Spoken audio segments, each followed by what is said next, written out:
Thank you very much, Dr. Young, and thank you to Katie and Patrick for inviting me and for organizing this day together. So I'm going to speak very briefly about mindfulness, and many of you no doubt have heard about this practice, and it's really proliferated over the last 10 to 15 years across the world of health and research.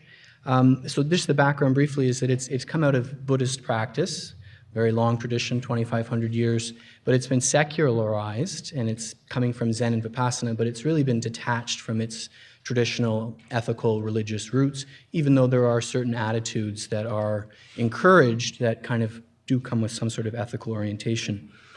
But it's now been catered as a treatment for people with all sorts of different concerns who would qualify for many different psychiatric diagnoses.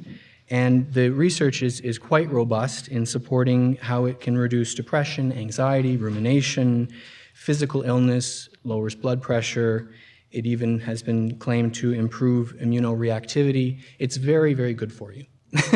Is what is coming out, and it increases positive affect. I want to speak about one aspect, and I think really touches on what we're talking about today, is that one of the things we're looking at in terms of epigenetics, gene expression, and the way that this can affect brain structure is that the skill of self-observation, which is at the core of mindfulness, it's about attention, it's about awareness, it's about being able to be metacognitive, watching one's thoughts, aware of awareness.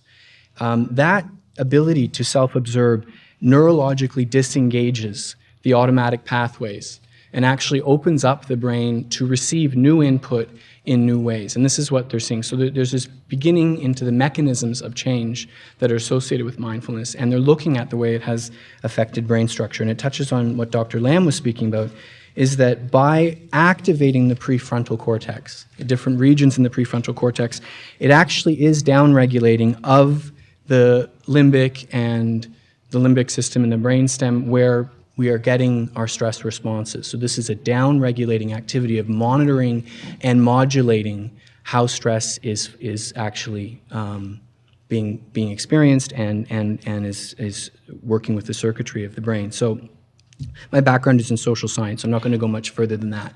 But I think this touches on this idea that if we can be aware, we are at the first step of monitoring our experience. And one of the regions that they've seen a big change in the brain through consistent mindfulness practice is in the region that has to do with a sensitivity to and awareness of internal stimuli. And one of the things that people come up against in stress research is that for us to be able to do something about our stress, we have to actually be able to identify that we're stressed. And that's, sounds simple, but it's actually quite hard for us to do in many respects. And so by becoming more aware of what our body is telling our brain, we are able to monitor and then move to the next step of modulation. And this is the big difference that people are thinking mindfulness is making in how people are reducing their stress through this practice. So it's a skill that can be learned that actually has real neurological effects and changes. So before we begin, I just want to say one thing that I thought sort of fit this, is that some research is showing that people who meditate a lot actually tend to self-report that they're less mindful than people who don't practice. And so what people are saying this might mean is that we actually become aware of how distracted we usually are. We actually become aware of our mindlessness in being mindful. So when you begin, keep that in mind. That the experience of this it's deceptively simple in its instructions, but it's quite a confrontation with our own minds. And as you progress, if you choose to continue in this, as whatever progress might mean, but as you continue to do the practice, it doesn't necessarily mean you yourself will always feel calmer and you'll achieve the states you might be after when you sit down. But don't worry, because the effects are still there. This is what the research is showing, that self-report doesn't match what people are seeing in fMRIs and these other types of pieces of evidence. So, attitudes for mindfulness: beginner's mind, so a mind of curiosity, of trying to experience what's happening as if for the first time. So this is a kind of an opening up and trying to put aside our preconceptions of what's happening. Non-judgment. John Kabat-Zinn, who really popularized this in the world of medicine and health sciences, he says that it's paying attention in a particular way, on purpose, in the present moment, and non-judgmentally. So it's much easier said than done. But non-striving is at the core of this as well. So we're going to sit together for about 10 minutes, and we may want to achieve some state through this. We probably do, even if we're going to say we're not going to want that. It does tend to be an insidious desire. The non-striving piece is just to stay with this moment exactly as it is, regardless of the outcome, and don't worry about where it's going to go. The effects of this are byproducts. They're not something we sit and aim at in a deliberate way. What we aim at is simply attention. We aim at awareness. Letting be, not trying to change what we experience. We may come up against things that we see need change in our lives, but we're not going to change them right now. We can leave here later and make some changes. But this experience is about acknowledging what's happening and being with that experience in as non-judgmental a way as you can muster. Okay? So let's sit together. We'll do this for a little bit less than 10 minutes. So I'm just going to put a little timer on for us here. Is this on? Yes. So if everyone could take a relaxed posture, feet flat on the floor. You want your posture to be alert, but not rigid, something that's comfortable. Your ears should be aligned with your shoulders, and your head up. And if you want to close your eyes, you can. Or you can leave your eyes open, but just lower your gaze and soften your gaze. And just take a moment to check in with what your experience is right now. Just be open to what's happening right now. You may be tired, agitated. Just see if you can turn your awareness toward your bodily and sensory experience.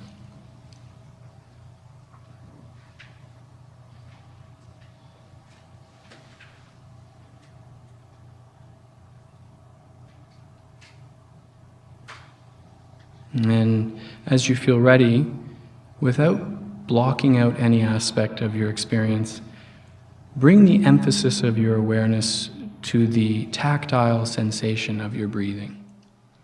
And this can be quite subtle. This is a normal breath. This is not a special meditation breathing.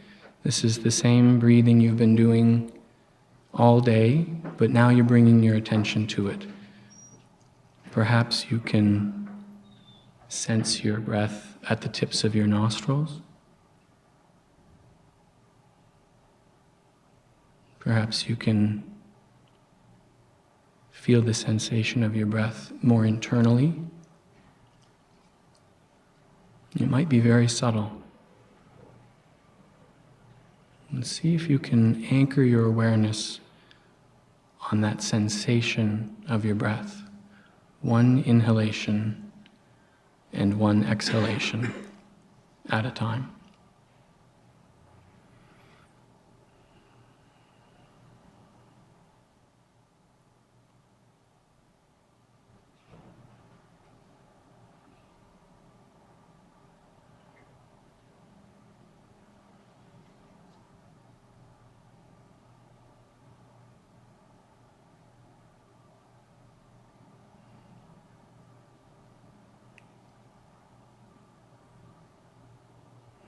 As you bring your awareness to your breath,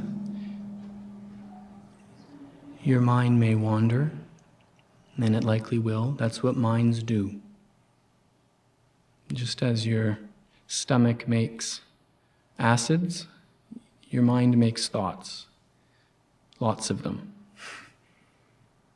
And as you become distracted in thinking, just notice that, and without pushing the thought away, just gently bring the emphasis of your awareness back to the tactile sensation of your breathing. And the practice here is returning to our object of awareness. The practice is not to forcefully maintain our awareness. The practice is to return, however many times we have to do that. Returning is the goal, if there is one.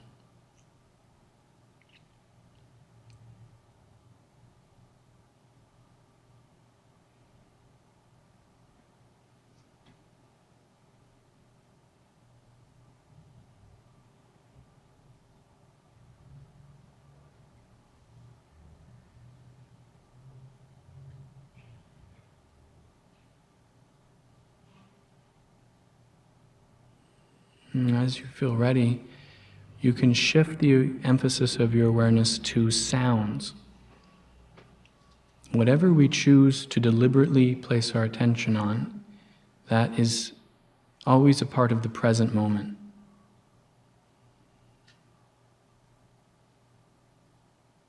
So now just open up yourself to the experience of the sounds that you hear moment by moment. Try to experience them as pure sound.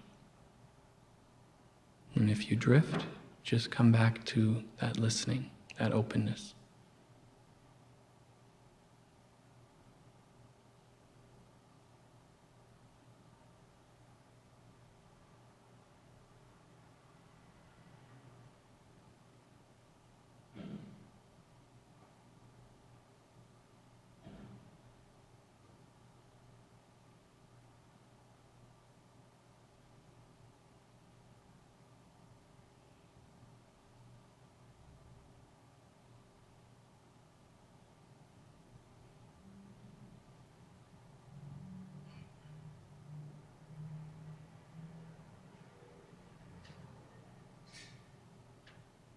Sounds come and go, and we just stay open to what's happening.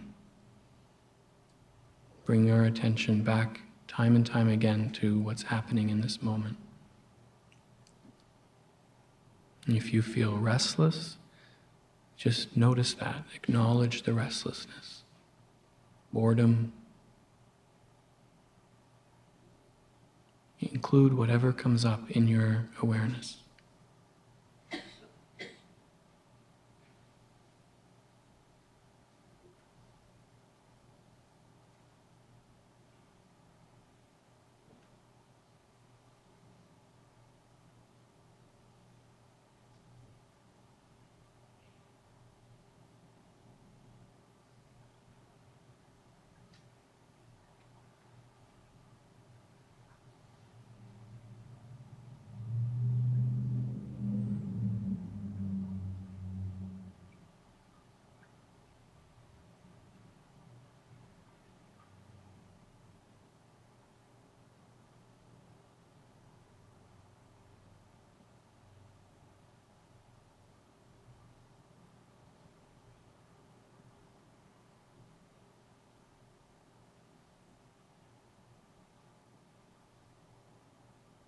If you'd like, you can shift the emphasis of your awareness to the broader field of your physical sensations. So earlier we were paying attention to our breath, but now see if you can just become receptive to whatever input you're receiving from your body.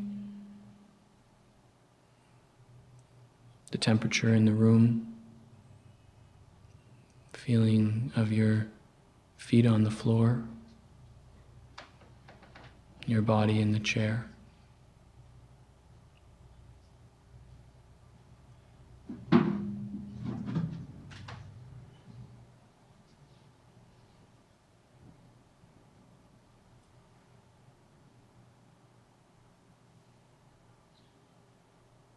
Just being open to whatever sensations are rising and falling from moment to moment.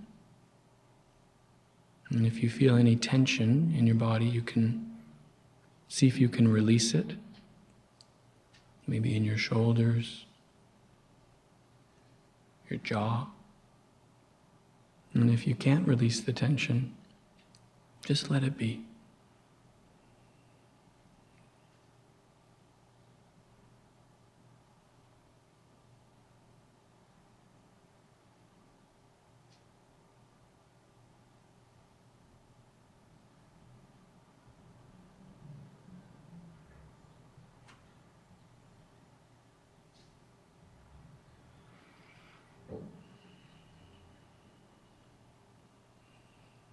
using our experience of whatever's arising as an anchor, whatever object we've chosen to focus on, our bodily awareness, sensations, our breathing. We come back time and time again to the present moment.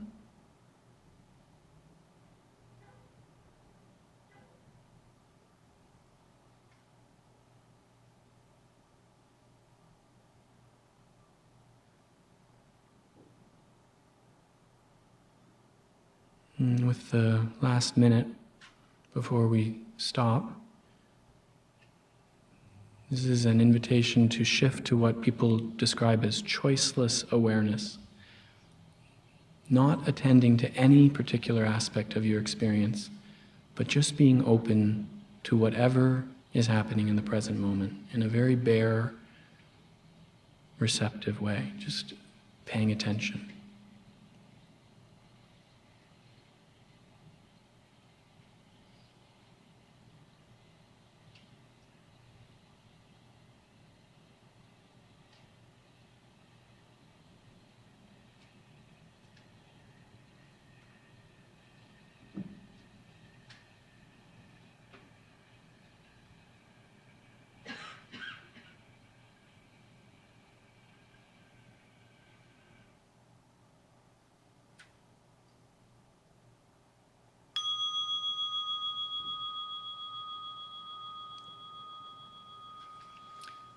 So you can release the practice and